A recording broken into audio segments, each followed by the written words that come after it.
चिमूर तालुक्यातील मोठेगाव येथील जंगल परिसरात रविवारी 31 मे रोजी सकाळी एक पट्टेदार वाघाने गुराख्यावर हल्ला करून त्याला ठार केल्याची धक्कादायक घटना घडली। दिलीप जानबा नन्नावरे वय 45 असे मृत गुराख्याचे नाव आहे। वाघाने हल्ला केल्यानंतर नन्नावरे यांचा मृतदेह जंगलात तब्बल 500 मीटर पर्यंत फरफटत नेल्याचे समोर आले असून या घटनेमुळे संपूर्ण परिसरात कमालीची घबराट पसरली आहे। मोठेगाव येथील रहिवासी दिलीप नन्नावरे हे नेहमीप्रमाणे आपल्या 15 ते 20 बकऱ्या चरण्यासाठी तळोदी वनपरिक्षेत्राअंतर्गत येणाऱ्या मोठेगाव जंगल परिसरातील कक्ष क्रमांक 38 मध्ये गेले होते। मोठेगाव ते पेंढरी मार्गावरील बद्री पहाडीच्या खाली ते बकऱ्या चारत असताना दबा धरून बसलेल्या वाघाने त्यांच्यावर अचानक हल्ला चढविला। वाघाच्या हल्ल्यानंतर घाबरलेल्या बकऱ्या सैरावैरा पडत घरी परतल्या। मात्र दुपार झाली तरी दिलीप घरी न आल्याने मुलाने त्यांच्या मोबाईलवर संपर्क साधला, पण प्रतिसाद मिळाला नाही।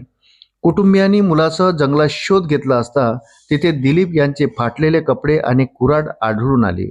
मुलांनी गावात धाव घेत माहिती दिल्यानंतर ग्रामस्थांनी जंगलात शोध मोहीम राबवली। घटनास्थळापासून 500 मीटर अंतरावर दिलीप यांचा छिन्न विछिन्न अवस्थेतील मृतदेह आढळून आला। विशेष म्हणजे रविवारी सकाळी 8च्या सुमारास याच परिसरातील रोपवाटिकेला पाणी देणाऱ्या महिला मजुरांना हा वाघ रस्ता ओलांडताना दिसला होता। काही इतर नागरिकांनीही वाघाला जंगलाच्या दिशेने जाताना पाहिले होते।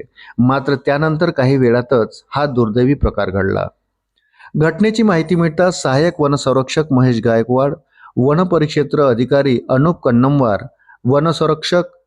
वनरक्षक केशव पाटील यांच्यासह वन विभागाचे पथक आणि चिमूर पोलीस घटनास्थळी दाखल झाले। पोलिसांनी मृतदेह उत्तरीय तपासणीसाठी उपजिल्हा रुग्णालयात पाठविला आहे। मृतक दिलीप नन्नावरे यांची आर्थिक परिस्थिती अत्यंत हलाखीची असून त्यांच्या पश्चात पत्नी, एक मुलगा आणि एक मुलगी असा परिवार आहे।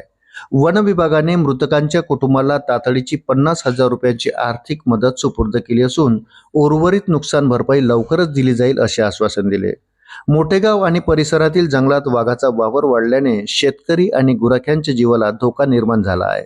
वन विभागाने केवळ आर्थिक मदत न देता नरभक्षक बनू पाहणाऱ्या या वाघाचा तातडीने बंदोबस्त करावा आणि परिसरात कायमस्वरूपी उपाययोजना कराव्यात अशी आक्रमक मागणी मोठेगाव परिसरातील ग्रामस्थांनी केली आहे। अशाच नवनवीन अपडेट्ससाठी व्हिडिओला लाईक आणि चॅनलला सबस्क्राईब जरूर करा। धन्यवाद।